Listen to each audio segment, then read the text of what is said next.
Is transacting business enough? Hi, I'm Kevin Eikenberry, and I'm here to help you reach your potential as a leader and a human being. Welcome to Remarkable TV and the Remarkable Leadership Podcast.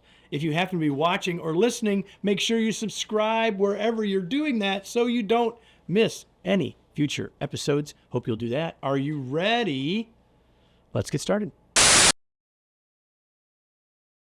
This is part of an ongoing series of episodes that I'm recording that have ideas from my new book, Flexible Leadership, Navigate Uncertainty and Lead with Confidence. I opened with this question: is transacting business enough?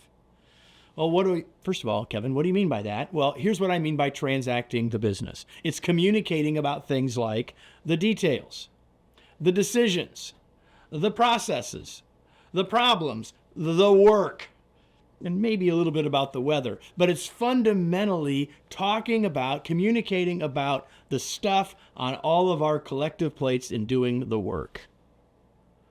But is that all we ought to communicate about? What about what I would call interaction?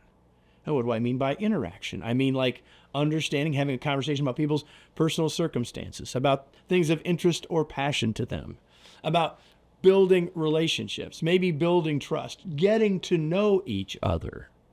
So the question is transaction or interaction?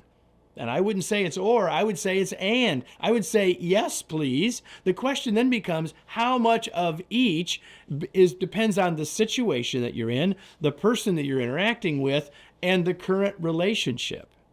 So let me give you an example. Let's say that we've got an urgent situation. The project is going a little bit off track. Right now, we might need to be leaning towards transacting the business.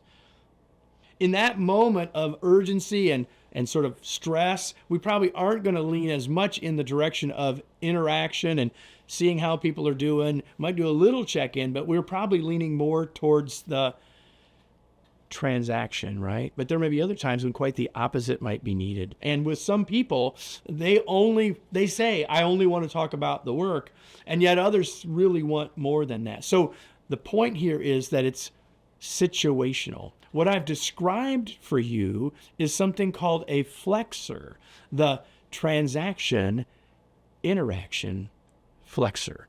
And that's one of the flexors that we unpack in our new book, Flexible Leadership. You can learn more about the book, how to get your copy or copies with bonuses for buying more than one by going to kevineikenberry.com/flexible. Let me close with today's remarkable reminder. Simply transacting business isn't always enough. Sometimes you need to interact with others and not just transact the details of the moment.